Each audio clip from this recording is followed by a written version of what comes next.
నేను digital media union ప్రెసిడెంట్గా మాట్లాడుతున్నాను ఇవాళ. నేను ఈ యొక్క Telangana digital media union president నేను మాట్లాడుతున్నాను. సో ఇట్లాంటి పద్ధతులు చాలా తప్పు అమ్మ. రండి. సో థంబ్నెయిల్స్ విషయంలో డిజిటల్ మీడియా అమ్మ మైక్ డిజిటల్ మీడియాని తప్పుపడుతూ మేమేదో శుద్ధపూసలు అన్నట్టుగా ఇన్నాళ్ళు మాట్లాడిన ప్రధాన మీడియా కూడా ఇక అర్థం చేసుకోండి, డిజిటల్ మీడియా లేదు, నా శాటిలైట్ మీడియా. రండి. సో డిజిటల్ మీడియానో లేదంటే అమ్మ ప్రియ చౌదరి గారు జాయిన్ అయ్యారు. అమ్మ నమస్తే. నమస్తే అండి. అమ్మ చూసాం నిన్న. సో దాని గురించే మాట్లాడుతున్నాము. మహా టీవీ వంశీ థంబ్నెయిల్స్ మీరు చూసారా? థంబ్నెయిల్స్ అవి ఆయన పెట్టిన థంబ్నెయిల్స్ చూసాను. రాత్రి పొద్దంతా ఫోన్ ట్యాపింగ్లో రాత్రి కాగానే రూమ్కు రమ్మన్న కేటీఆర్ రాలేదు, నీ వీడియోలు బయట పెడతా. వంశీ మొత్తం రేపే జైలుకి వెళ్తున్న కేటీఆర్.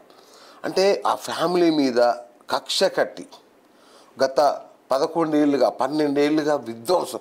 ఈ గత 15 రోజుల్లో ఎప్పుడైతే ఈ జల వివాదాలు మొదలైనయో అప్పటి నుంచి ఇంకా ఎక్కువైపోతుంది.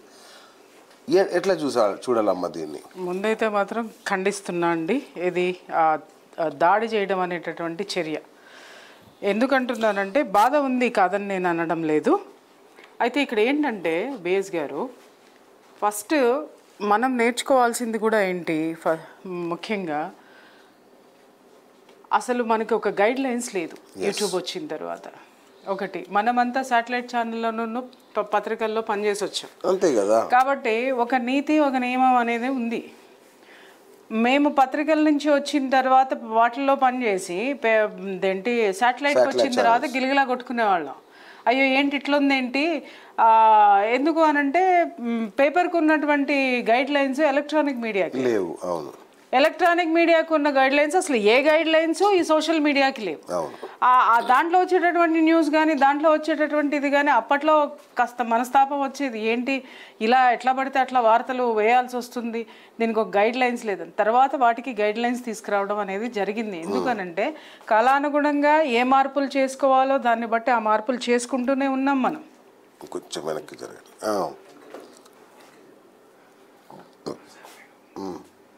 సో ఆ సిచ్యుయేషన్లో ఏంటంటే ఇప్పుడు మనకి ఈ విషయానికి వస్తే, నేను నిజం చెప్తున్నా, ఈ మధ్యకాలంలో నేను ఇంటర్వ్యూలు ఇవ్వడం ఎందుకు మానేసాను తెలుసా బేస్ గారు?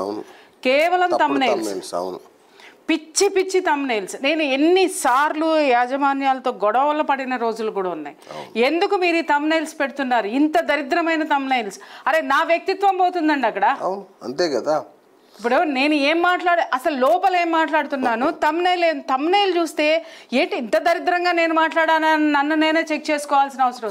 బూతులతో కూడినటువంటి థంబ్నెయిల్స్ పెట్టేసి అంటే వీడియో వెళ్ళాలి. ఇక్కడ ఒక చిన్న 2 విషయాలు మనం క్రిస్టల్ క్లియర్గా నేను మాట్లాడాల్సింది ఏంటంటే, ఒకటి ఏంటంటే ఎస్ఈఓలకి టార్గెట్లు పెడతారు వీళ్ళు. ఎస్ఈఓలకి టార్గెట్లు పెట్టినప్పుడు ఎస్ఈఓ మనస్తత్వం ఎక్కడ ఉంటుందండి? He's not a highly qualified అండి, జర్నలిస్ట్ కాదు, హీఈస్ నాట్ ఎ జర్నలిస్ట్.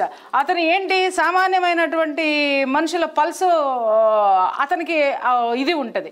అతని యూత్ అనుకోండి, యూత్లోకి దీన్ని తీసుకెళ్లాలంటే వాడి మైండ్ సెట్ ఎలా ఉంటుందో ఆ టైటిల్ పెడతాడు. ఇంకొంచెం మెచ్యూర్ అనుకోండి, ఆ మిడిల్ క్లాస్ వాళ్ళు దేనికి అట్రాక్ట్ అవుతారో ఆ థంబ్నెయిల్ పెడతారు.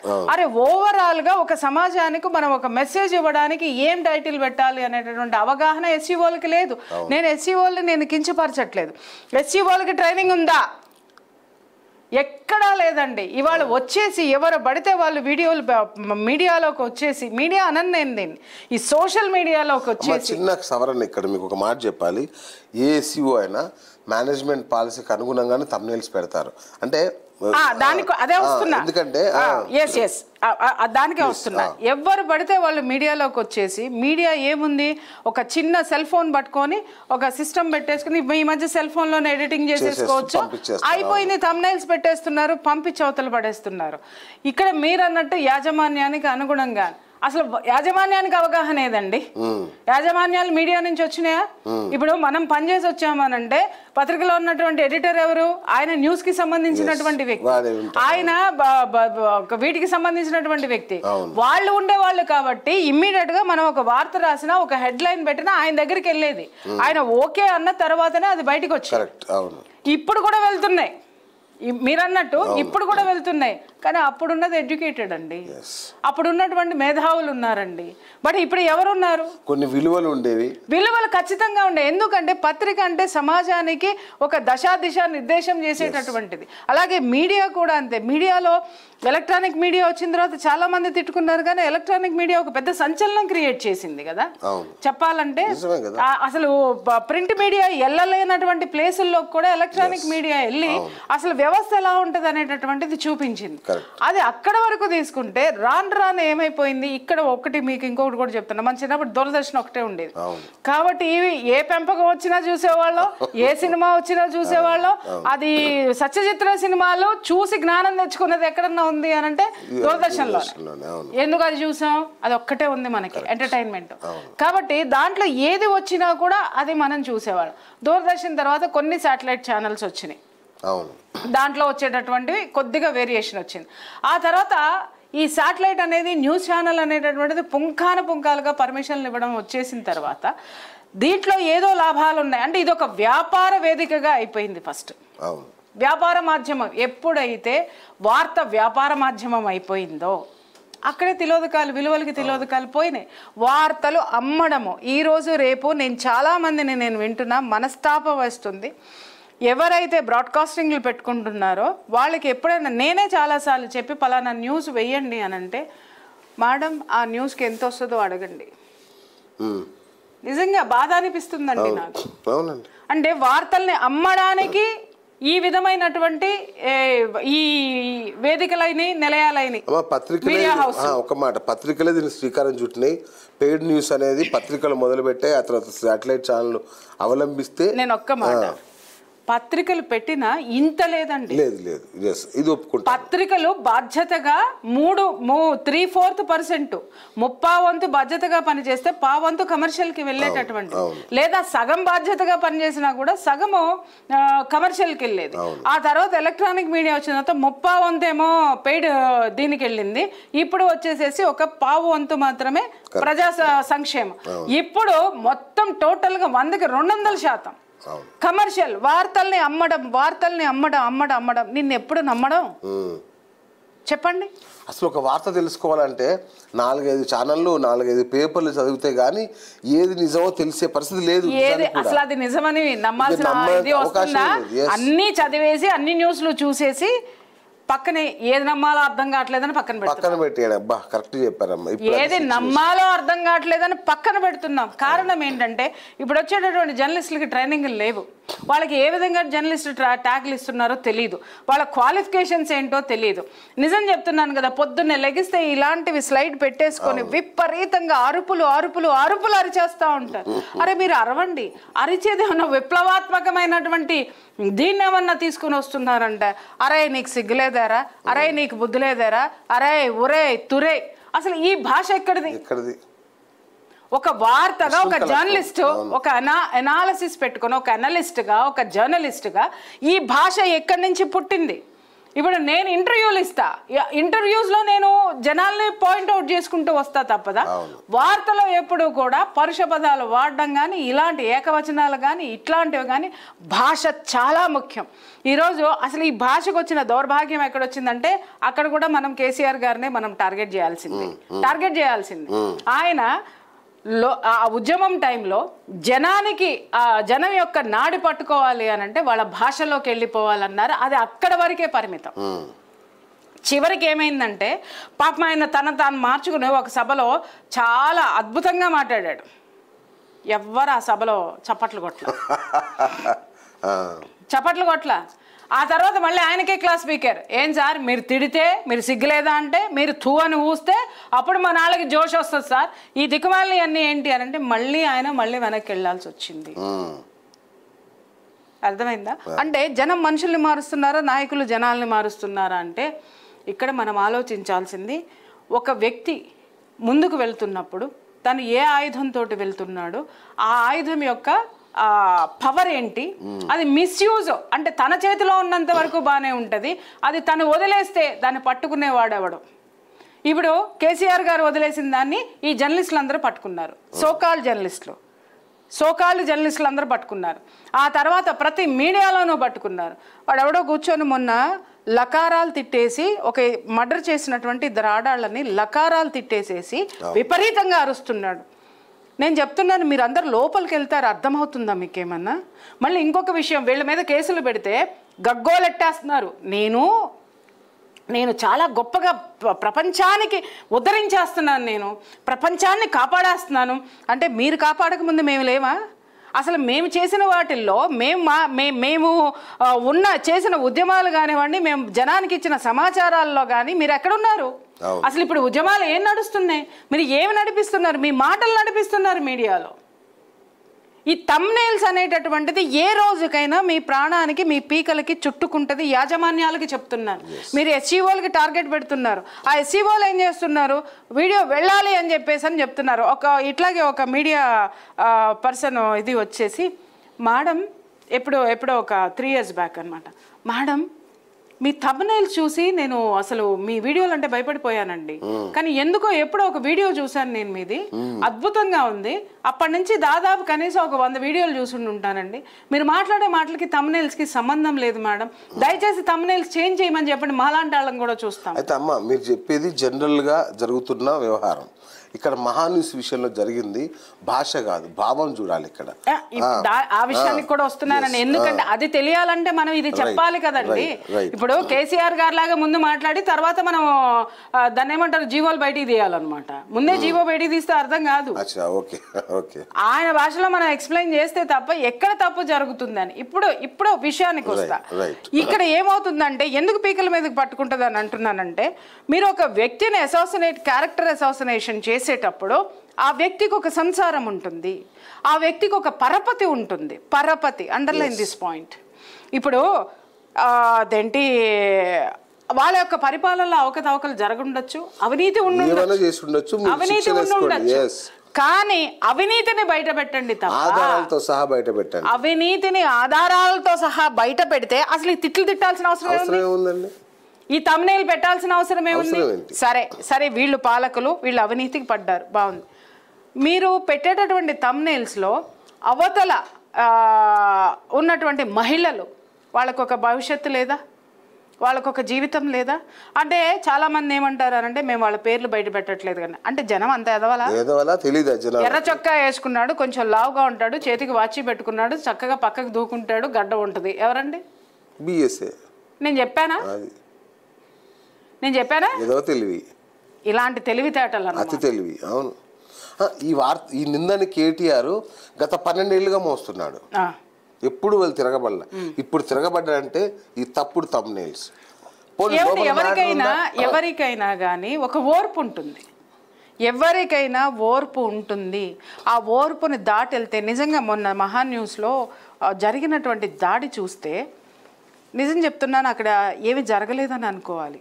ఎందుకు చెప్తున్నా, ఏదైనా జరిగితే ఆడపిల్లలు ఉన్నారు, అక్కడ మహిళలు ఉన్నారు, ఆడపిల్లలు ఉన్నారు, తర్వాత ఎంప్లాయీస్ ఉన్నారు.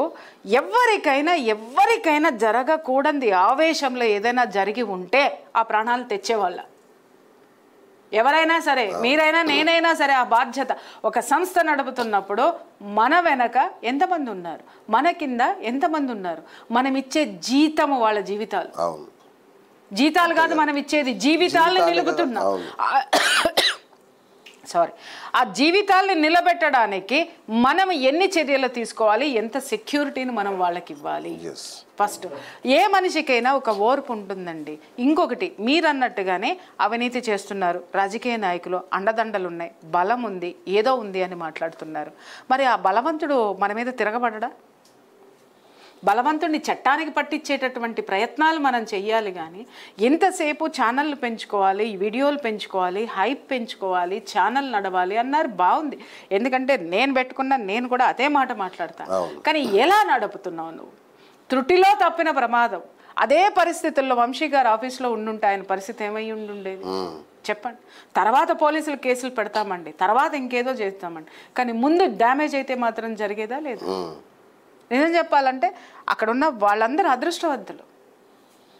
ఆవేశంతోటో లేకపోతే ఒక అగ్రెసివ్నెస్ని ప్రజల్లో క్రియేట్ చేయాలని లేదా అందరికంటే మనం ముందుండాలని మాట్లాడేటటువంటి వాళ్ళు మీరు ప్రాణాలని పణంగా పెడుతున్నారు. ఒకప్పుడు బిఎస్ గారు క్రైమ్ ఇన్వెస్టిగేషన్ ఏదైనా ఒక క్రైమ్ని ఇన్వెస్టిగేట్ చేయడానికి వెళ్ళినప్పుడు మా ప్రాణాలకి ఇది ఉండేది కాదు.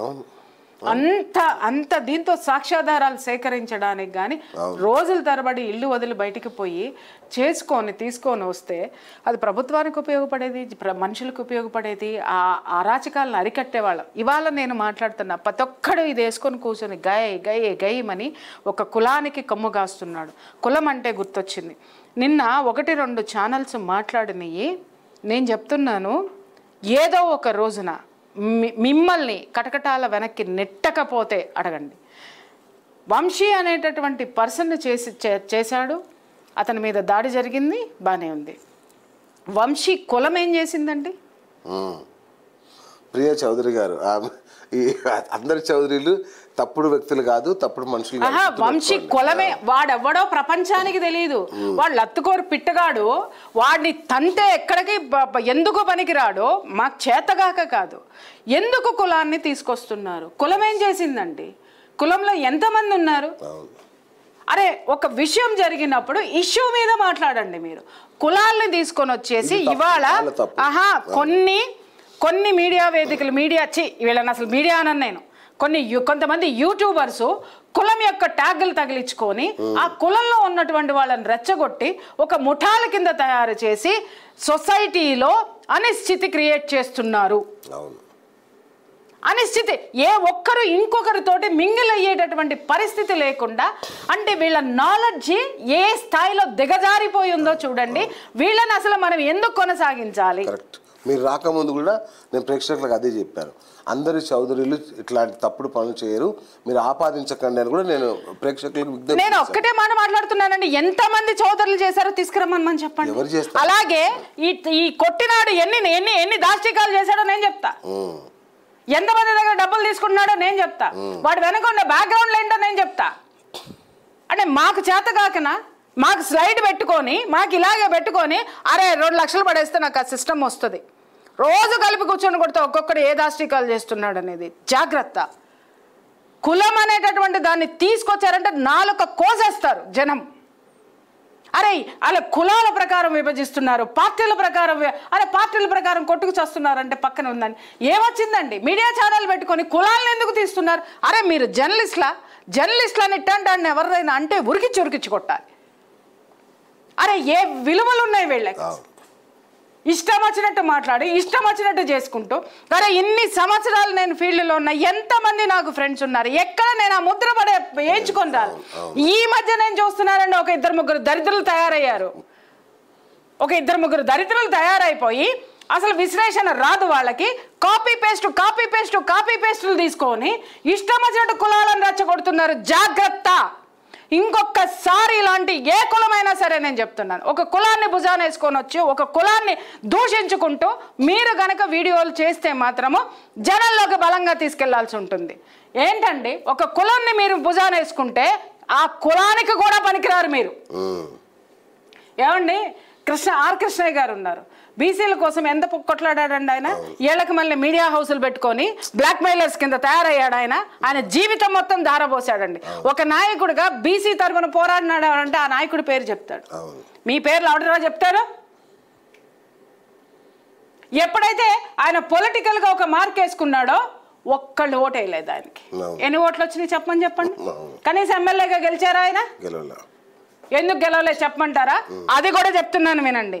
మీరు కులాన్ని అడ్డం పెట్టుకొని చాలా మంది నాకు ఒకళ్ళిద్దరు మాట్లాడుతున్నారు అనమాట, మేము మినిస్టర్లం అయిపోతామండి. భవిష్యత్తులో హోమ్ మినిస్టర్లు, చీఫ్ మినిస్టర్లు ఈ కులాన్ని అడ్డం పెట్టుకున్న వాళ్ళు అవుతున్నారు. ఒక్కటి గుర్తుపెట్టుకోండి, కేసీఆర్ అయ్యాడంటే ఒక ఉద్యమంతో అయ్యాడు, ఆ తర్వాత కులం ఆపాదించబడింది. రేవంత్ రెడ్డి అయ్యాడంటే జనంలో ఉన్నాడు, ఇప్పటికి ఆ కులం మొదటి నుంచి ఉంది. కానీ లీడర్షిప్ క్వాలిటీస్ అనేది 10 మందిని కలుపుకుంటూ వెళ్తే నీకు ఓట్లు పడితే నువ్వు లీడర్ అవుతావు. ఒక కులాన్ని నెత్తినేసుకున్నంత మాత్రాన రోడ్డున పడతారు వీళ్ళందరూ కూడా. ఆ కులంలో కులంలో మీరు చప్పట్లు కొట్టుకుంటానికి మీరు రోజు దినం గడవడానికి మీకు కులం పనికొస్తుందేమో కానీ కులం కూడు పెట్టదు, రైట్, గూడునివ్వదు. ఇది ఎవరు చేసినా తప్పే. దీన్ని నిర్వివాదాంశం. అరే ఇష్టం వచ్చినట్టు మాట్లాడుతున్నారు, ఇష్టం వచ్చినట్టు మాట్లాడుతున్నారు. ఎవరిచ్చారు మీకే అధికారం? అరే ఎవరు చేసినారో వాళ్ళని మాట్లాడండి. కమ్యూనిటీలో కొన్ని కోట్ల మంది ఉన్నారు, కొన్ని లక్షల మంది ఉన్నారు. అరే ఎవడు బతుకులు వాడు బతుకుతుంటే వాళ్ళందరినీ తీసుకొని వచ్చి, అంతకుముందు కూడా అంతే, చిలక ప్రవీణ్ కూడా అంతే, ఎవరో పెట్టాడు వాడి పక్కన ఏదో చౌదరి అని పేరు ఉందంట. రే మీ కులం అంతా ఇంతేరా, మీ జాతి అంతా అంతే ఇంతేరా అని ఇష్టం. అసలు వాడు చౌదరో లేదో నువ్వు కన్ఫర్మ్ చేసుకున్నావా? వాడెవరు అంటే నువ్వే ఎవరితోనో పెట్టించి ఈ కులాన్ని తిట్టించావని చెప్పేసి అని నీ మీద ఒక నోషన్ వేస్తే నువ్వు ఎక్కడుంటావు? అరే పిల్లలకి తెలియదండి ఇలాంటివన్నీ. అంటే వాళ్ళ దీంట్లో గొప్పవాళ్ళు అయిపోవాలని ఇంకొకళ్ళని తిడితే గొప్పవాడు కాదు. ఎవడినైతే ఎవడు ఆపదలో ఉంటే వాడికి నువ్వు సహాయం చేశావో వాడు మాత్రమే కృతజ్ఞతా భావంతో నీకుంటాడు. నువ్వు ఒక కులాన్ని భుజం మీద వేసుకుని మిగిలిన వాళ్ళ మీద ఉమ్మూస్తే నీ ఒక కులంలో నువ్వే ఉంటావు. మిగిలిన కులాలన్నీ కలిస్తే నీ కులం ఒక ముక్కకు కూడా రాదు, మూలకు కూడా రాదు. నేనైనా బిఎస్ అయినా ఎవరైనా సరే నేను చెప్తున్నా. ఇప్పటికీ కూడా నేను ఇది ఖండించాలి బిఎస్ గారు. ఎందుకంటే ఇప్పటికీ పెద్ద పెద్ద సంస్థలు పెద్దవి నాకు కమ్యూనిటీ పరంగా నాకు ఇన్విటేషన్స్ వస్తాయి. అమెరికాలని, డల్లాస్లని, ఇంకొక చోటని ఎక్కడ ఉన్నా కూడా పెద్ద వేదికలు, అమ్మ నువ్వు రావాలి. నేను రానండి. ఎందుకు రావు? మన దాంట్లో ఇంత గొప్ప పేరు చాలా చిన్నదానండి నేను. నాకంటే గొప్ప వాళ్ళు ఈ ప్రపంచంలో ఎవరున్నారు? నేను ఈ ఓషన్లో ఒక చిన్న బొట్టుని. ఇంకొకటి, నేను వచ్చి ఆ వేదికను పంచుకుంటే నేను దానికే పరిమితం అవుతా. ఇంకొకటి ఏంటంటే జనంతో నేను బ్రతకాలంటే నా ఇంటి పక్కన ఒక రెడ్డి ఉన్నాడు, ఇటు పక్కన ఇంకొక కులం ఉంది, అటు పక్కన ఇంకొక కులం ఉంది. వీళ్ళందరూ కలిస్తేనే నేను. నాకేదన్నా అయితే డల్లాస్ నుంచి ఎవడు పరిగెట్టుకురాడు, విజయవాడ నుంచి ఎవడు పరిగెట్టుకురాడు, గుంటూరు నుంచి పరిగెట్టుకురాడు, తెనాల నుంచి పరిగెట్టుకురాడు. ఎవరు పరిగెట్టుకొస్తారు? నా చుట్టూ వాడు ఏ కులం అయితే నాకెందుకండి? వాడే నాకు ఆప్తుడు. కులం చూసి డాక్టర్ దగ్గరికి వెళ్తావా? ఎగ్జాక్ట్లీ, నేను అదే మాట మాట్లాడుతున్నాను. మరి వాళ్ళ చాలా మంది ఇప్పుడు మీరు అంటున్నారు కదా, వీళ్ళకి ఇచ్చేటటువంటి డబ్బులు కానివ్వండి, వీళ్ళు చూసే వ్యూవర్షిప్ కానీ మీరు అక్కడ పెట్టుకోండి. కమ్మోళ్ళు చూడకూడదు, రెడ్లు చూడకూడదు, పలానా వాళ్ళు ఎస్సీ ఎస్టీలు చూడకూడదు, ఎస్సీ అంటే వీళ్ళు చూడకూడదు, వాళ్ళు చూడకూడదు అని పెట్టుకోండి. మహా టీవీ వేసిన థంబ్నెయిల్స్, దీన్ని తప్పుడు థంబ్నెయిల్స్ అనో, రాంగ్ థంబ్నెయిల్స్ అనో, మిస్లీడింగ్ థంబ్నెయిల్స్ కనో చూపకండి, దయచేసి చూడకండి. ఇది చాలా పెద్ద సమస్యగా భావిస్తున్నాం మేము. అంటే ఇది ఒక కేసీఆర్ మీద జరిగిన దాడి, ఒక కుటుంబం మీద జరిగిన దాడి, కేటీఆర్ మీద జరిగిన దాడిగా చూడట్లేదు. ఇది ఒక రెండు రాష్ట్రాల మధ్య, రెండు తెలుగు రాష్ట్రాల మధ్య ఒక రాజకీయ క్రీడకి, ఒక రాజకీయ క్రీడకు వేదికగా మార్చారు కాదు సార్. అది నేను అనుకోవడం ఏంటంటే వంశీ గారి యొక్క ఇంటెన్షన్ అది కాకపోయి ఉండొచ్చు, కానీ దీనివల్ల అది కరెక్ట్గా కనెక్ట్ అయింది. ఎందుకనంటే సమైక్యవాది మేడం, నాకు తెలుసు కదండి. మరి ఆయన ఆ ఇంటెన్షన్ లేకపోవడం ఏంటి? ఇప్పుడు ఇంటెన్షన్ లేకపోతే ఇట్లాంటి తమ్మునే ఇప్పుడు మీరు అన్నారు, ఫస్ట్ అన్నారు ఏమని, ఒక ఎస్సీ వాళ్ళకి శిక్షణ లేదు, వాళ్ళు ఏదో పెట్టుంటారులే అనే భావన రాంగ్ మేడం. అంటే అంత ఈజీ కాదు. మేనేజ్మెంట్, ఒక చైర్మన్, దానికి ఒక ఫ్లో లేకుండా పుంఖానుపుంఖానుగా ఇలాంటి వార్తలు, ఇలాంటి తమ్మునీల్స్ రావు సార్. ఇక్కడ నేను ఒకటే చెప్తున్నాను, నేను చెప్పింది ఏంటి అని అంటే వాళ్ళకి టార్గెట్ ఇస్తారు, ఇది ఖచ్చితంగా రీచ్ అవ్వాలి. వాళ్ళు ఆ థంబ్నెయిల్ సెలెక్ట్ చేసి వీళ్ళకి ఇస్తారు, ఇచ్చిన తర్వాత వీళ్ళు ముద్రేస్తారు. సెలెక్ట్ చేసింది ఎవరు? అదే అమ్మా, అంటే వీళ్ళందరికి వీళ్ళు రాసి పంపించడానికి ఆస్తికి వీళ్ళు వెళ్ళరు. అంత సీన్ లేదు కదా వీళ్ళకి. ఎందుకంటే జనం యొక్క నాడి అంటే ఎప్పుడు కూడా ఒక జర్నలిస్ట్ ఏం ఆలోచిస్తారంటే ఒక వార్తను ఎలా ప్రజెంట్ చేయాలని ఆలోచిస్తారు. బట్ ఈ థంబ్నెయిల్స్ పెట్టే వాళ్ళు ఏంటి అని అంటే ఆ మాట జనాల్లోకి ఎలా తీసుకెళ్లాలి అనేది ఆలోచిస్తారు. ఇది యూట్యూబ్ అమ్మా, ఇక్కడ థంబ్నెయిల్స్ తీసుకెళ్తున్నారు. సాటిలైట్ ఛానల్ వాళ్ళకి యూట్యూబ్ లో వచ్చే వ్యూస్ తో కడుపు నింపుకోవాలని ఏమి ఉండదు కదా. యూట్యూబ్ ఛానల్ వాళ్ళు పెడితే అర్థం చేసుకోవచ్చు, అది వాళ్ళ భృతే అది, వాళ్ళ భుక్తే అది, కాబట్టి వీళ్ళకి కావాలి అనుకోవచ్చు. కానీ మీరు గమనించండి, మహా టీవీ మీద దాడి జరిగిన వెంటనే స్పందించిన వ్యక్తులు ముగ్గురు. ఒకరు చంద్రబాబు నాయుడు గారు, వెంటనే పవన్ కళ్యాణ్, ఆ వెంటనే సుజనా చౌదరి దాని ఓనర్, మహాటి ఒరిజినల్ ఓనర్, ఈయన లీజుకు తీసుకొని నడుపుకుంటున్నాడు వంశీ. సో ఇక్కడ జరిగింది, ఇక్కడ వార్త, ఇక్కడ విషయం మీద వెంటనే అక్కడి నుంచి అంత ప్రతిస్పందన ఎందుకండి? మళ్ళీ వెంటనే ఎవరో చెప్పినట్టుగా, ఎవరో ఆదేశించినట్టుగా కాంగ్రెస్ మంత్రులు, నాయకులు పొలోమని పరిగెత్తుకుని వెళ్ళిపోయి పరామర్శించి ఒక విచక్షణ ఉండాలి కదండి. అవును, ఎందుకు వీళ్ళు దాడి చేశారు, ఏంటి అసలు అక్కడ జరుగుతున్నది ఏంటి, ఇట్లా రాయొచ్చా? రేపు ఈ కుటుంబాలకు ఈ నాయకులు ఎవరైతే వెళ్ళి పరామర్శించారో వాళ్ళకు కూడా ఇలాంటి పరిస్థితి ఎదురైతే ఏంటండి పరిస్థితి? ఇప్పుడు నేను ఇక్కడ ఒక విషయం చెప్తానండి. ఇప్పుడు మీరు అన్నట్టు ఏంటంటే హీఈస్ రిలేటెడ్ టు దట్, మీరు సమైక్యవాది అని మాట్లాడుతున్నారు. ఇప్పుడు ఎంత సమైక్యం అనేసి గొంతు చించుకున్నా నీది నీదే, నాది నాది. ఒకటి. రెండోది ఏంటి, మళ్ళీ కలిపే ప్రయత్నం జరుగుతుందా అని. ఏమండి ఇవన్నీ ఆలోచించడానికి అయ్యే పనుల, ఆలోచించడానికైనా ఒక బుర్ర ఉండాలి కదా ఫస్ట్. ఇంకొకటి ఏంటంటే ఇప్పుడు అతనికి ఇమ్మీడియట్ గా ఆ ముఖ్యమంత్రి స్పందించాడు, ఆ ఇది స్పందించాడు అని అంటే మీరన్నట్టుగా ఇవాళ ఒక్కొక్క శాటిలైట్ ఛానల్ ఒక్కొక్క గొడుగు కిందకి చేరిపోయింది. ఆ గొడుగు కిందకి చేరిపోయిన తర్వాత అతను హీఈస్ వర్కింగ్ విత్ దెమ్, వాళ్ళతో చేస్తున్నప్పుడు ఖచ్చితంగా వాళ్ళు ఫేవర్ చేస్తున్నాడు కాబట్టి వాళ్ళకి స్పందించడంలో తప్పు లేదు. ఖండించాలి ఫస్ట్, ఖండించడంలో తప్పులేదు. ఇప్పుడు నేను కూడా ఖండించానండి, నేను కూడా. ఇప్పుడు అతను ఫస్ట్ మనం చూసేది ఏంటి, అతను ఒక జర్నలిస్టు, ఇది ఇలా జరగకూడదు. తర్వాత మీరు ఈ విషయానికి వస్తే ప్రాంతాల వారీగా ఇలా అయిపోతుంది అనేటటువంటి వివాదము కొత్త వివాదానికి తెరదీసినారు అందరు కలిసి. ఓకే, ఆంధ్రాలో ఆంధ్ర వెళ్ళిపోండి, మీరు ఇక్కడ ఎందుకు పెట్టుకుంటున్నారు అంటే ఎవరికి వాళ్ళకి వీళ్ళ మీద ఉన్న కడుపు మంట బయటకు వచ్చింది. అసలు ఇక్కడ మనం ఆలోచించాల్సింది ఏంటి అని అంటే ఫస్ట్ ఖచ్చితంగా వంశీకి మీద దాడి జరిగితే చంద్రబాబు నాయుడు స్పందించడా? అది తెలీదా జనాలకి? వంశీ ఎవరి కోసం పనిచేస్తున్నాడో తెలీదా? వంశీ ఛానల్ దేనికోసం పనిచేస్తుందో తెలీదా? దాని గారి గురించి కాదు సార్ మాట్లాడాల్సింది. మనము ఇక్కడ ఏదైతే ఆ రాజకీయ నాయకులకి సంబంధించినటువంటి వాస్తవాలు వస్తున్నాయా, లేకపోతే వాటిని ఏ విధంగా పోర్ట్రేట్ చేస్తున్నారు, ఈ విధానం జర్నలిజానికి కరెక్టా కాదా, ఇది మనం మాట్లాడాలి. అంతేగాని తప్పుదో పట్టించేస్తున్నారు. ఆంధ్రోళ్ళకి మాట్లాడుతున్నారు, ఆంధ్రోళ్ళు మీకు ఇక్కడేం పని, మీరెళ్ళండి. మీరెవరు చెప్పడానికి? విశాల భారతదేశంలో ఎవరికి ఎక్కడ ఉండే హక్కైనా ఉంది. ఇప్పుడు మాట్లాడేటటువంటి వాళ్ళ చుట్టాలందరూ అమెరికాలో పని చేయట్లేదు, అమెరికాలో తన్ని తరిమేస్తే ఊరుకుంటారా? లేకపోతే ఇంకెక్కడన్నా ఏ రాష్ట్రాల్లోనూ పని చేయడం రాష్ట్రాలకు ప్రధానమంత్రులు అవుతున్నారు, ముఖ్యమంత్రులు అవుతున్నారు. Yes, exactly. ఇది ఈ వాదన ఇప్పుడు విడగొట్టేంత వరకు పోరాడారండి, కరెక్టే. విడిపోయిన తర్వాత మీరు మేము అని మాట్లాడే హక్కు ఎవరికి లేదు. ఇది భారతదేశంలో భాగం, 100% ఎవరికి లేదు. అలా అనుకుంటే పోండి అనుకుంటే మరి కేటీఆర్ గారి భార్య వచ్చింది ఎక్కడి నుంచి అండి? ఆంధ్ర నుంచి కాదా? అలాగే కేసీఆర్ గారి తాత ముత్తాతలు ఎక్కడి నుంచి వచ్చారండి? ఆంధ్ర నుంచి కాదా? పంపించేద్దామా? మరి రేవంత్ రెడ్డి గారు అల్లుండి ఎక్కడి నుంచి తెచ్చుకున్నారండి? కేసీఆర్ గారు బీహార్ నుంచి వచ్చారట కదండి. ఏది? కేసీఆర్ గారు బీహార్ నుంచి వచ్చారట, ఆంధ్ర నుంచి కూడా కాదు. ఏమండి అసలు మీరు సమర్థించు. సరే బీహార్ పంపించేద్దామా? అదే అంటున్నా, బీహార్ పంపించేద్దామా?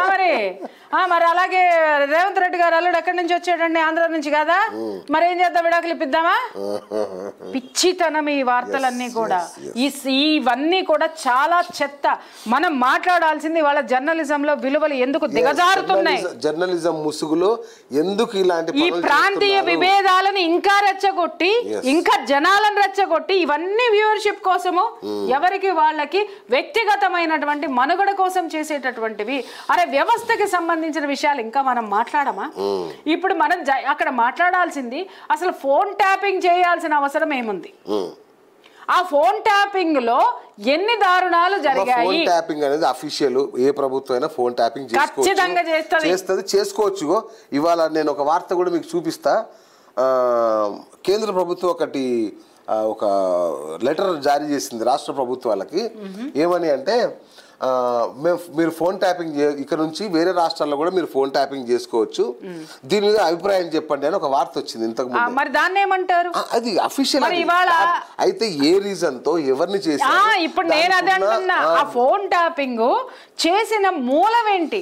అవినీతి మీద చేశారా, లేకపోతే వీళ్ళ పార్టీలో ఉన్నటువంటి ప్రయోజనాల కోసం చేశారా? పక్కన పెట్టి ఈ దుంపదగ, ఆ హీరోయిన్, ఈ హీరోయిన్, ఏంటి చట్ట ఏంటండి వంశీ, నిజంగా అన్యాయం ఇది. అంటే ఒక మహిళ, ఒక హీరోయిన్, ఆమెకు మనసు లేదా, ఆమె మనిషి కాదా? అసలు కాదబ్బా, ఒక్క మాట నేను మాట్లాడుతున్నాను ఏంటంటే, అసలు ఒక జర్నలిస్ట్ గా ఒక స్థాయిలో మనం కూర్చున్నప్పుడు మన స్థాయికి తగ్గట్టు మాట్లాడాలి కదా, ఆధారం లేకుండా ఎలా మాట్లాడతాం? రెండో విషయము, ఈ దరిద్రాలు మాట్లాడడానికి మన చిన్నప్పుడు గుర్తుందా, కొన్ని మ్యాగజైన్లు ఉండేవి స్పెషల్, అంతకంటే నీచం అవుతున్నాయి ఇవన్నీ. అరే ఏది మొన్న ఆవిడ మాట్లాడలేదా, కొండా సురేఖ గారు మాట్లాడిన దరిద్రమైన మాట ఏంటి? అరే అవతల ఉన్నది ఆ అమ్మాయికి ఒక జీవితం లేదా అండి? ఆ అమ్మాయికి ఒక కెరీర్ లేదా అండి? మరి ఇమ్మీడియట్ గా మరి ఈవిడ ఆమెకి సంబంధించినవి కూడా తర్వాత మళ్ళీ భయంకరమైనటువంటివి ఆడియో లీకులు బయటకు వచ్చినాయి కదండి. అంటే ఒక రాజకీయ నాయకురాలు ఈ భాషని ముందు అదుపులో పెట్టుకోవాలి. ఒక డిగ్నిటీ లేదు, ఒక డిగ్నిటీ తోటి మాట్లాడడం, ఒక మర్యాద పూర్వకమైనటువంటి, అంటే వీళ్ళ దగ్గర సబ్జెక్ట్ లేదండి వాస్తవం. ఒక మాట చెప్తున్నా, ఇవన్నీ ఎందుకు, they don't have any knowledge about political and దాన్ని ఏమంటారు సోషల్ అవేర్నెస్ మీద వీళ్ళ దగ్గర సబ్జెక్ట్ లేదు, ఖచ్చితంగా లేదు. నిజం చెప్పాలంటే ఎన్టీ రామారావు గారు వీళ్ళ మళ్ళీ దరిద్రులు మళ్ళీ అక్కడ పోయి మళ్ళీ కులం అని మాట్లాడితే కళ్ళు రాలిపోతాయి మళ్ళీ ఒక్కొక్కళ్ళకి. ఎన్టీ రామారావు గారు క్లాసులు పెట్టారు వీళ్ళ కోసం. ఆయన ఒక ఫ్యాక్టరీ రాజకీయ నాయకులు తయారు చేశాడు. ఆయన కూర్చోబెట్టి సీనియర్స్ని కూర్చోబెట్టి మేధావుల్ని తీసుకొని రాజకీయంగా ఎలా మాట్లాడాలి, ఏ పదాలు మాట్లాడాలి, ఎలాంటి ఉపన్యాసాలు ఇవ్వాలి, ప్రజల నాడి ఎలా పట్టుకోవాలి అని ఆయన ముందే వీళ్ళకి ట్రైనింగ్ ఇచ్చి తర్వాత ఆయన పార్టీలోకి ఒక అద్భుతమైనటువంటి దీన్ని. ఒకటే కాదమ్మా, బీసీలకు ప్రాణం పోసింది ఆయన, బీసీలకు రాజకీయంగా ఎదుగుదల ఇచ్చింది ఆయన. ఎగ్జాక్ట్లీ. మరి వాళ్ళు ఎంత పెద్ద కేసీఆర్ తయారైంది ఏ ఫ్యాక్టరీలో అండి? ఆయన ఫ్యాక్టరీలో కాదా? ఎవడో మాట్లాడతాడు వచ్చి, జాగ్రత్త, చాలా జాగ్రత్త. ఎందుకంటే ఎవడు నోరు మూసుకొని కూర్చోడు. పిల్లి బిత్తరగాళ్ళందరూ వచ్చేసి ఇష్టం వచ్చినట్టు పొలిటికల్ గా వాగేసుకుంటూ వ్యక్తిగతమైనటువంటి విషయాలు. ఈ మధ్య దాడులు ఎందుకు పెరుగుతున్నాయి చెప్పమంటారా? నిజంగా చెప్తున్నాను కదా, ఫస్ట్ దాడుల్ని ఖండిస్తా, దాడుల గురించి మళ్ళీ తర్వాత మాట్లాడతా. కానీ ఎందుకు జరుగుతున్నాయి, మీరు చేస్తున్నటువంటి పని ఏంటి, మీకెందుకు మద్దతు రావడం లేదు జనం నుంచి? ఎందుకు మద్దతు రావడం లేదు?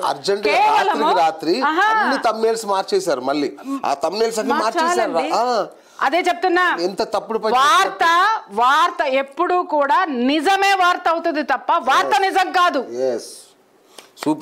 నిజము వార్త అవుతుంది, నిజము వార్తను బతికిస్తుంది, వార్త ఎప్పుడు అబద్ధాన్ని బ్రతికించదు. ఇంకొకటి నేర్చుకున్నారు, 10 రాడు మాట పాడి అయ్యేజల్లి. ఏంది నీ పాడే, నీ పాడగడతారు ఏదో ఒక రోజు వాస్తవం తెలిసిన రోజు. గోబెల్స్ ప్రచారం అప్పుడే అయిపోయిందమ్మా, అది నడవదు ఇంకా ఈ కాలంలో అస్సలు నడవదు. ఇంకొక విషయం అండి, చాలా మంది కొంతమంది యూట్యూబర్స్ కి నేను హెచ్చరించాను, ఇది ఎందుకు చేస్తున్నారయ్యా, ఇది ఎందుకు చేస్తున్నారమ్మా అంటే, వాళ్ళని తిట్టకపోతే మమ్మల్ని ఎవరు దేకట్లేదండి. వినండి, జనమందరికీ నేను చెప్తున్నాను, వీళ్ళు ఎందుకు తిడుతున్నారు అని అంటే, ఒక పాలసీ ప్రకారం తిట్టట్లేదు. ఒక జర్నలిస్ట్కి తిట్టాల్సిన అవసరం లేదు, అస్సలు అవసరం లేదు. అతని పని ఏంటంటే వార్తగా చెప్పడం, నిజాల్ని వెలికి తీయడం, చెప్పాల్సిన అవసరం లేదు. తిట్టడము ఇవన్నీ ఎవరి పని? రాజకీయ నాయకుల పని. అలాగే ఒక హెచ్చరికలు జారీ చేయడం ఎవరి? మాలాంటి వాళ్ళ పని. అంతే తప్పితే ఏ ఒక్క జర్నలిస్ట్ కానీ ఎనలిస్ట్ కానీ తిట్టులు కానీ బూతులు కానీ విమర్శలు కానీ చేసే, విమర్శ ఇన్ ద సెన్స్ లేనిపోనటువంటి వ్యక్తిగత విషయాలని ఎలా చెప్పాలో అలా చెప్పాలి తప్ప అదే విషయంలో చెప్పట్లేదు.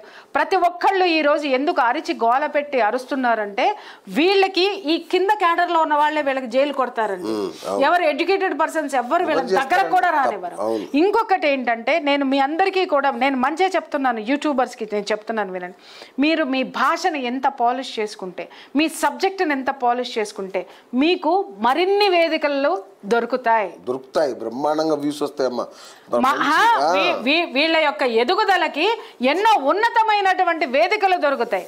అదే మీరు తిట్టడంలోను, దరిద్రమైనటువంటి భాష వాడడంలోను, అరుపులు కేకలతోటి మీరు ఉంటే మీ ఛానల్ కి మాత్రమే పరిమితం అవుతారు. నాయన అందరు ఎమ్మెల్సీలు కారణం, నాయన తిడితే అందరు ఎమ్మెల్సీలు అవుతారు అనుకుంటున్నారు. మీరు తిడితే ఒక ఆయన ఎమ్మెల్సీ అయ్యాడు కాబట్టి అది కూడా ఓపెన్ గా నేను చెప్తా, ఓపెన్ గా నేను చెప్తా. ఒకానొక యూట్యూబరు చాలా గొప్పగా ఎదిగి వీళ్ళందరికీ పట్టిన దరిద్రం ఎక్కడంటే ఆయన హెలికాప్టర్లో దిగాడబ్బా. దిగేసి ఏమన్నాడు, అండర్లైన్ దిస్ పాయింట్, ఎందుకంటే ఆయన కూడా చూడాలి.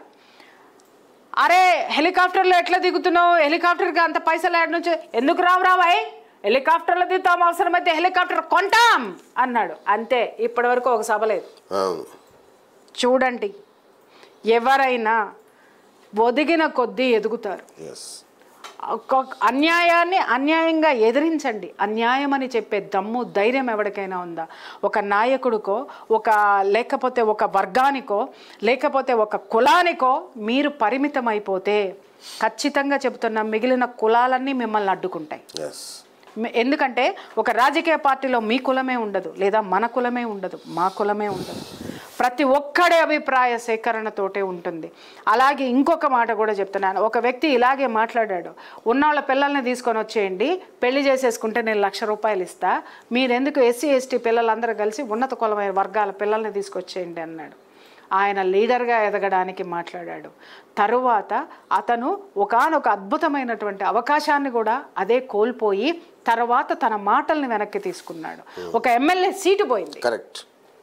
బికాస్ ఇట్లాంటి మనిషినికి నువ్వు ఎలా సీట్ ఇస్తావన్నారు. సీటు ఇచ్చేది ఎవరు? అతను ఎవరినైతే తిట్టాడో వాళ్ళే సీట్ ఇవ్వాలి, ఎవరినైతే తిట్టాడో వాళ్ళే ఓట్లు వేయాలి. వాళ్ళు అక్కడ అడ్డుకున్నారు, మిగిలిన వాళ్ళు ఎవ్వరూ మేము రాము అనేసాని అన్నారు. కాబట్టి కులం గురించి మాట్లాడేటప్పుడు కులాల కుంపట్లు పెట్టుకున్న మీ పిల్లలందరికీ చెప్తున్నాను, ఎవరో మిమ్మల్ని వెనక నిలబడి ఒక నలుగురో ఒక ముగ్గురు మాత్రమే మిమ్మల్ని ప్రోత్సహించి ఒక 100 కామెంట్లు మీకు మీరే పెట్టుకుని ఇంకొకళ్ళ చేత పెట్టించుకున్న చూసి ఒక 10 మందిని పోగేసుకుంటే, నేను ఒకటి చెప్తున్నా, దాడులు జరిగిన ప్రతి ఒక్కళ్ళు కూడా జనం నుంచి పుట్టుకురాల మద్దతుగా. ఎవరొచ్చారు మీకు మీ వెనక? మీకు దాడులు జరిగినప్పుడు మీ వెనక ఎవరున్నారు? అసలు మీకు ఇంతమంది వ్యూవర్షిప్ ఉంది, ఇంతమంది ఘనంగా ఉన్నప్పుడు ఎవరు మీకు అండగా వచ్చి నిలబడ్డారు? కులాల బ్యాడ్జీలు తగిలించుకున్నారు. ఆ కులాల బ్యాడ్జీనే రేపొద్దున మిమ్మల్ని మీ సమాజంలో మీరు కాదు వీళ్ళ పిల్లలు ఉండాలండి. వీళ్ళు మీ కులాల ట్యాగ్ వేసుకుంటే మీ పిల్లల స్కూల్లో మీ పిల్లల యొక్క భవిష్యత్తు ఎలా ఉంటుందో ఆలోచించండి. సమాజంలో మీ కుటుంబానికి సంబంధించి మీరు ఒక అపార్ట్మెంట్లోనో ఒక కాలనీలో ఉంటున్నారు. మిగిలిన కులాలు ఎవ్వరు ఇక్కడ కులాలని ఇలాగే విమర్శిస్తే మిగిలిన వాళ్ళు ఎవరు దేకను కూడా దేకరు. సమాజం అనేది సంఘటితం, వివిధ వర్గాల, వివిధ జాతుల, వివిధ కులాల సంఘటితం. దాంట్లో ఉంటేనే మన మనుగడ ఉంటుంది. మళ్ళీ చెప్తున్నాను, ఇలాంటి పిచ్చి వ్యవహారాలు, పిచ్చి కథల్ని వార్తలని చెప్పి తీసుకొని వస్తే జర్నలిస్ట్కి ఏదైనా జరిగితే ఖచ్చితంగా మేము మద్దతు ఇస్తాం. కానీ వేరాజ్ ఆ తప్పులు కరెక్ట్ చేసుకోకపోతే దాన్ని ఉపసంహరించుకుంటామని కూడా హెచ్చరిస్తాం. రైట్. నేను ఒక మాట చెప్పాలి. అరే నువ్వు జర్నలిస్టువే కదా, సాటి జర్నలిస్ట్ మీద దాడి జరిగితే ఖండించకపోగా ఏం మాట్లాడుతున్నావు నువ్వు అని కొందరు విమర్శించవచ్చుగాక. కేటీఆర్ని అంటే నీకు పొడుచుకొస్తుందేమని కూడా అనొచ్చుగాక. ఇక్కడ కేటీఆరా వంశీనా ఎవరనేది నేను ఇక్కడ చూడట్లా. వార్తను వార్తగా చూడండి, వార్తలు ఏమన్నా ఉంటే విశ్లేషించండి, ఆధారాలతో సహా ప్రూవ్ చేయండి.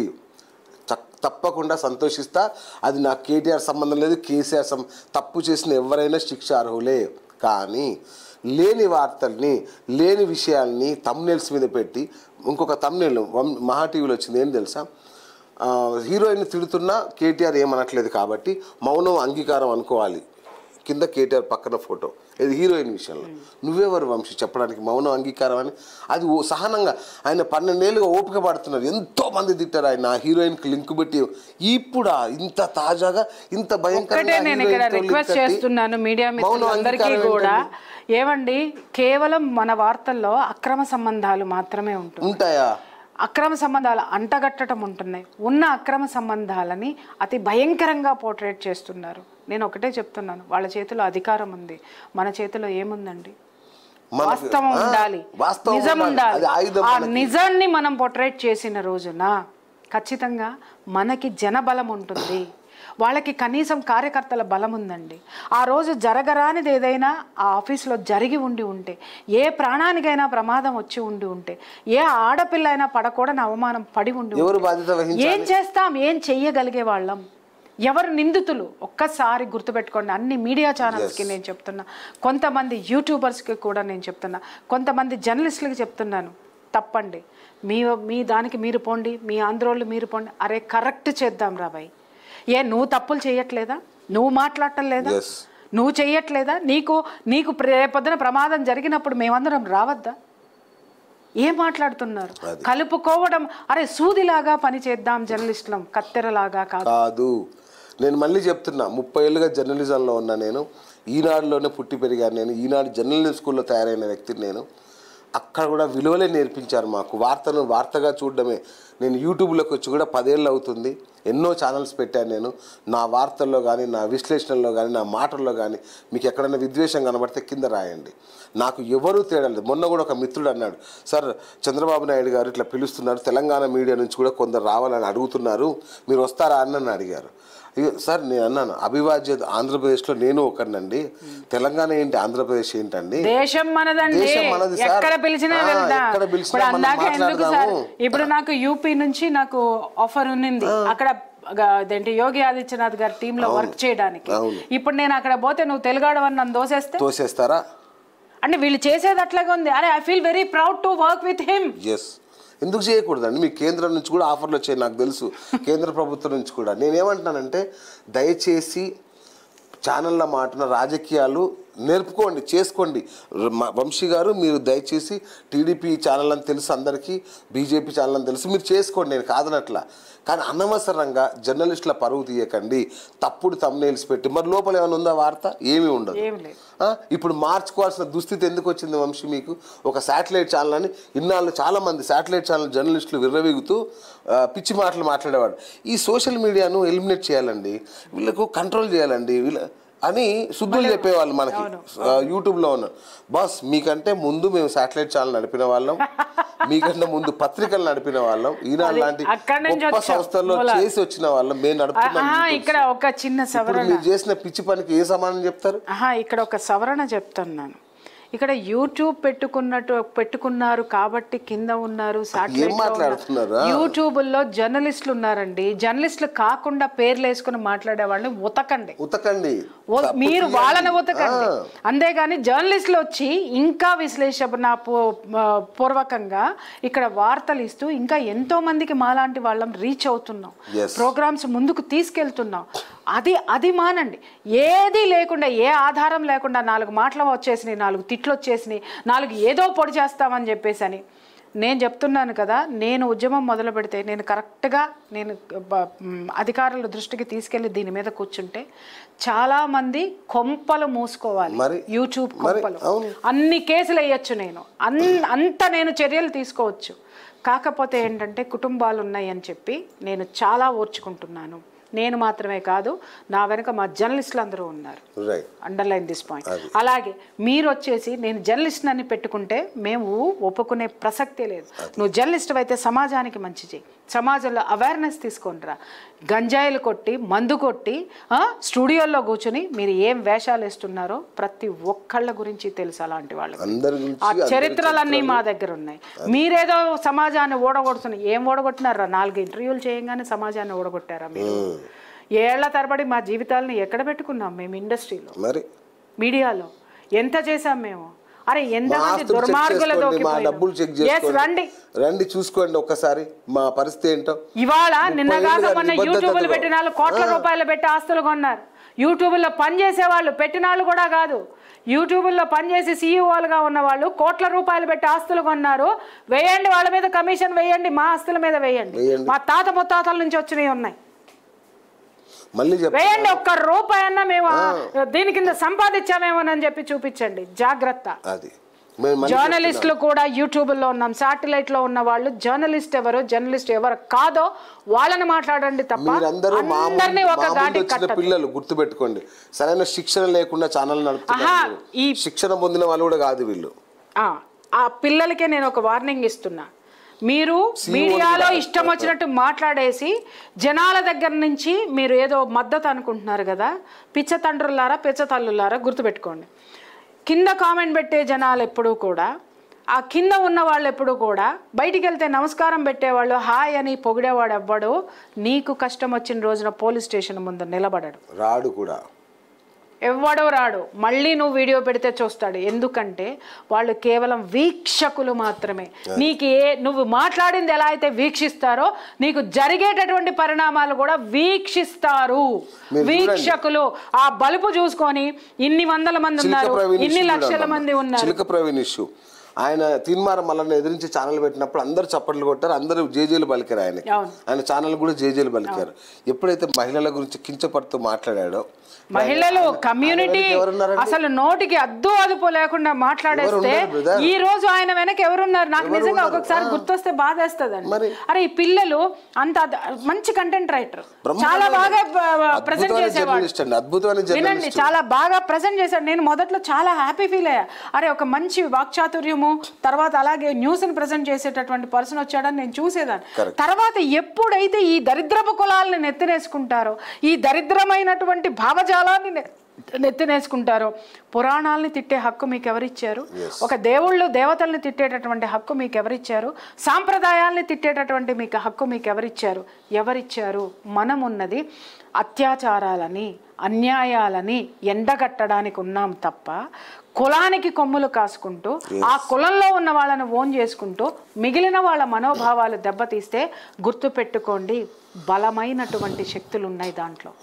అది మీరు చిన్న పిల్లలు, మీ వెనక ఏ విధమైనటువంటి ఇది లేదు. చాలా చాలా చాలా ప్రాబ్లం. ఇంకొక విషయం చెప్తా.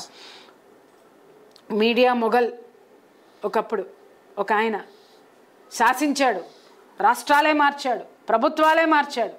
ఇప్పుడు ఎక్కడున్నాడండి చెప్పండి? ఎక్కడున్నాడు? ఏం చేశాడు? ఏమైంది?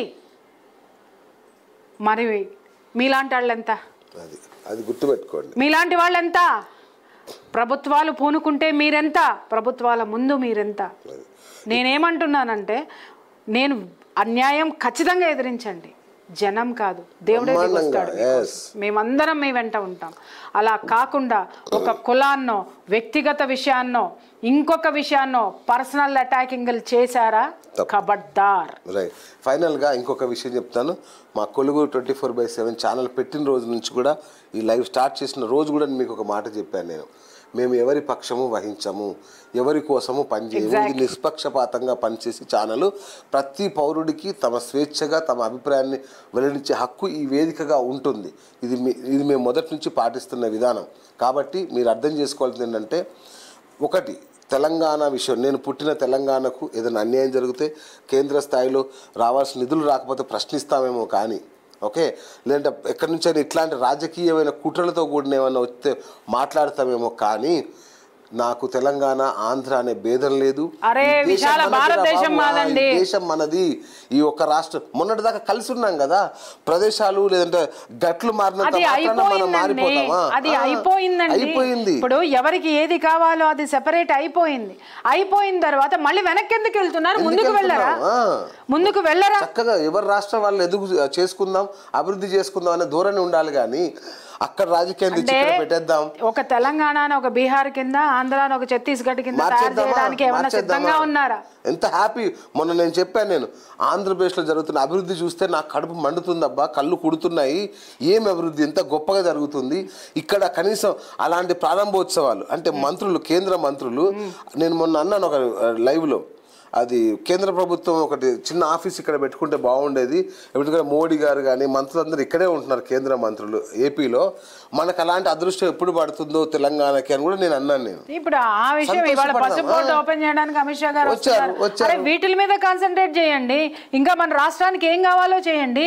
రాజకీయ నాయకులు వాటిని ఎందుకు తేవట్లేదో ప్రశ్నించండి.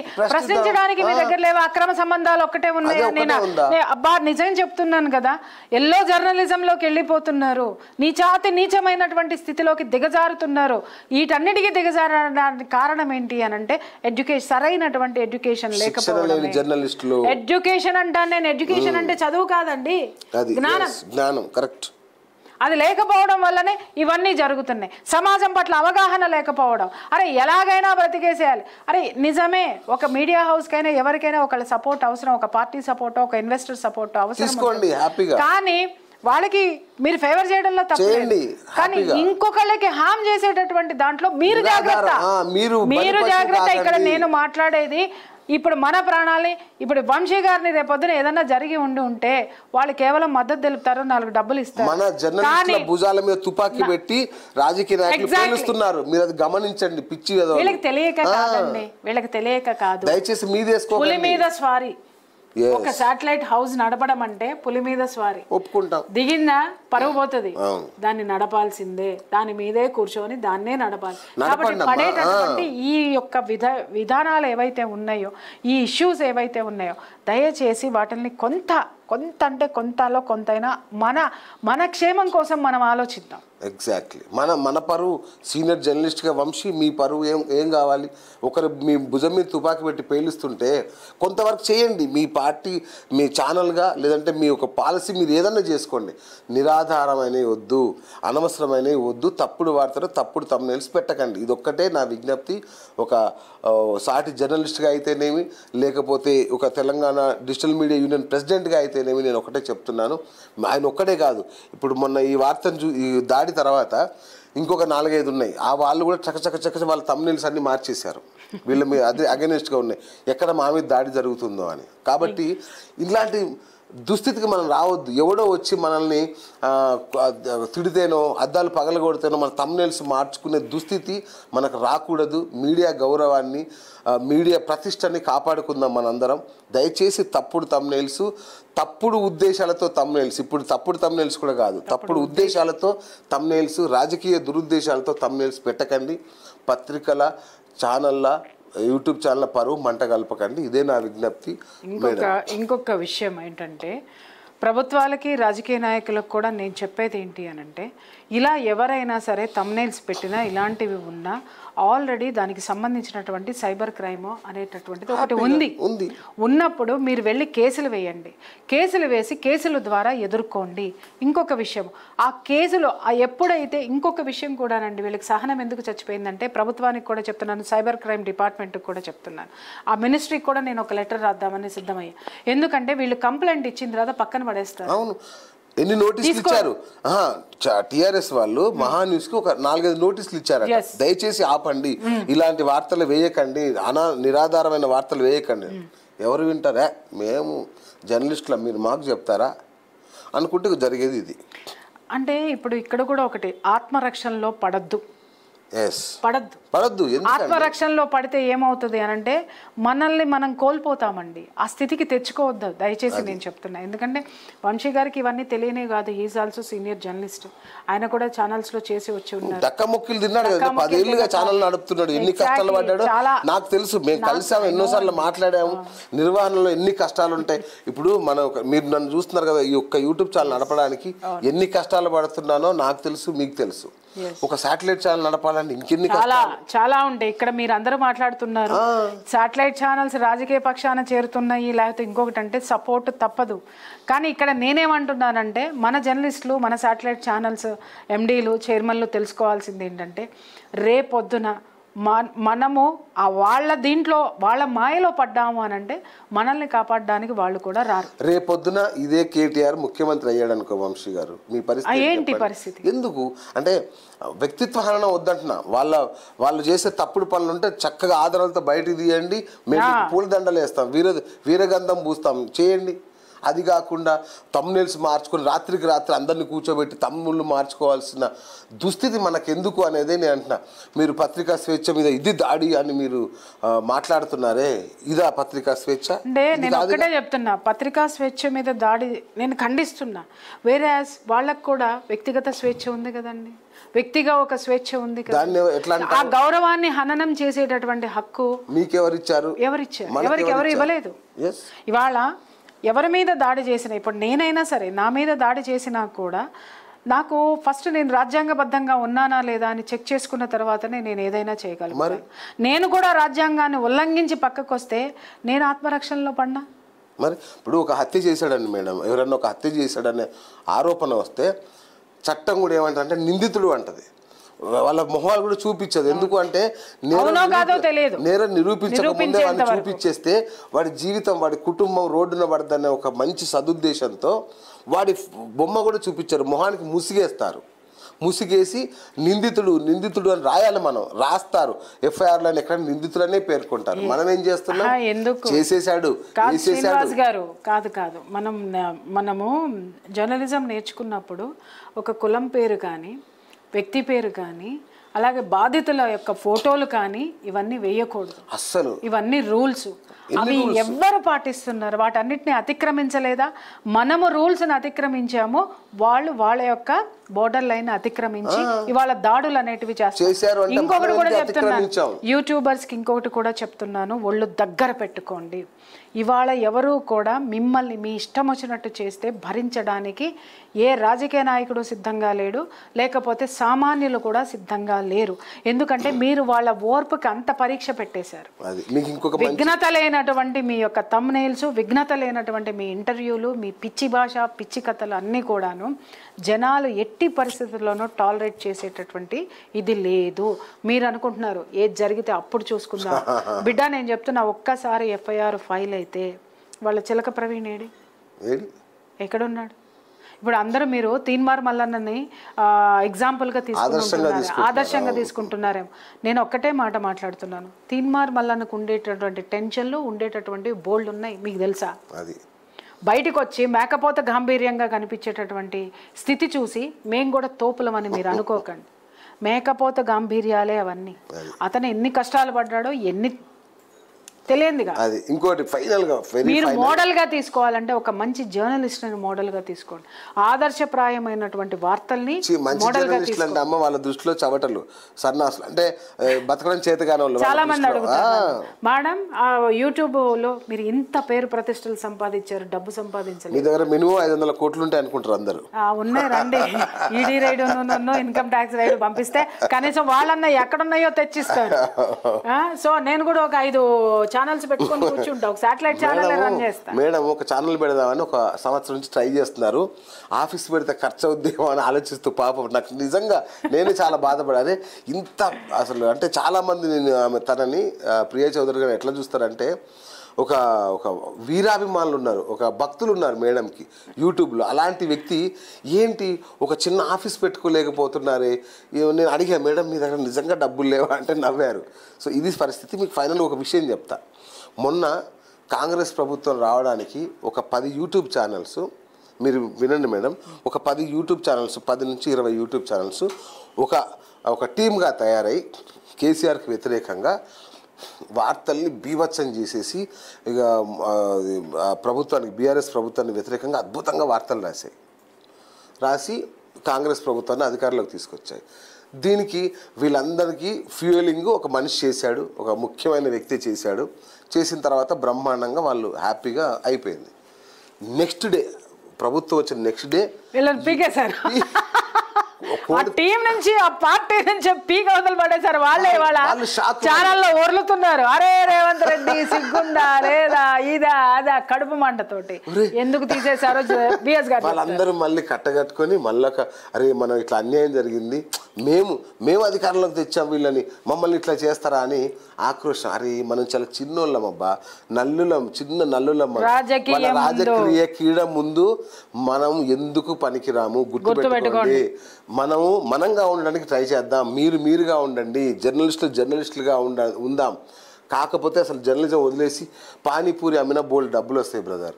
మనం అలా ఎందుకు చెప్పాలి? జర్నలిజం చేద్దాం, మన విలువలు కాపాడుకుందాం, మనకుండే విలువ మనకుంది. ఒకరి కింద నలిగిపోయి ఒకరి తుపాకిని మన భుజం మీద మోసి చివరికి మనల్ని మనం లేకుండా చేసుకొని మనల్ని మనం కోల్పోయే స్థితి కనుక వస్తే పానీపూరి అమ్ముకున్న హ్యాపీగా బతుకు. నేనేమంటానంటే ఓటమినైనా హుందాగా స్వీకరించండి.